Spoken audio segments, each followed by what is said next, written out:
السلام علیکم ورحمۃ اللہ وبرکاتہ۔ حافظ جی آفیشل کے پیارے ناظرین، آج کا موضوع جس گھر میں جادو ہو اس گھر کی 4 نشانیاں ظاہر ہوتی ہیں، اسی موضوع کو لے کر حاضر خدمت ہیں۔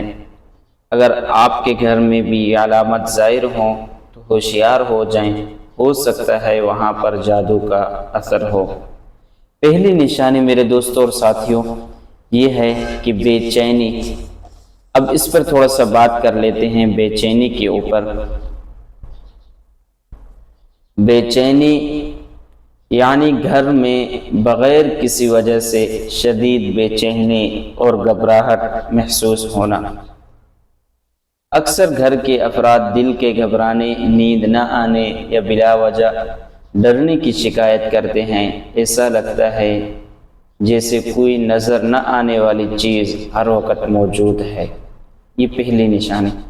دوسری نشانی بار بار بیمار ہونا، خاص طور پر ڈاکٹرز بیماری کی تشخیص نہ کر سکے، یعنی ڈاکٹر نہ بتا سکے کہ آپ کو کیا مرض ہے، آپ بار بار کیوں بیمار ہو رہے ہیں، موسم کی وجہ سے، بخار ہے، کیا مرض ہے کہ ڈاکٹر پہچان نہ سکے۔ جسمانی کمزوری، ہڈیوں کا درد یا ایسے علامات جو دوائی سے بھی ٹھیک نہ ہوں، یہ جادو کی بڑی نشانی ہو سکتی ہے۔ اور اس کے بعد تیسری نشانی رزق میں رکاوٹ۔ گھر میں رزق کی رکاوٹ، پیسے آتے ہی ختم ہو جانا یا اچانک کاروبار میں نقصان، گھر میں لڑائی جھگڑے، برکت کا ختم ہو جانا، یہ سب کچھ جادو کی علامت ہے۔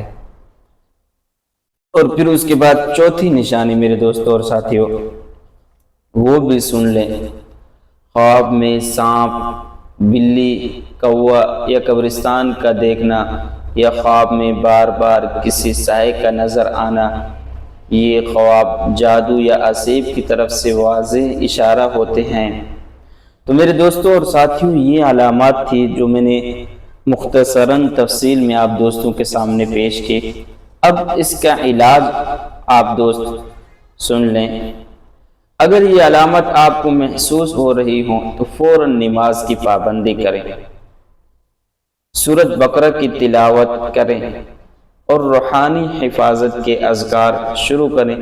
انشاءاللہ میں اگلی ویڈیو میں آپ کو ایک بہت مجرب جادو کے توڑ کا وظیفہ بتاؤں گا، لیکن اس شرط پر کہ اگر آپ دوستوں کو ضرورت ہو، آپ دوست کمنٹ کر کے لازمی بتائیں کہ واقعتاً ان 4 نشانیوں میں سے کوئی نشانی آپ کے گھر میں پائی جا رہی ہے اور وہ یہی باتیں ہیں جو میں نے آپ دوستوں کے سامنے ذکر کی، تو کمنٹس کریں گے۔ انشاءاللہ جادو کا توڑ اس کے لیے آپ دوستوں کو بتایا جائے گا۔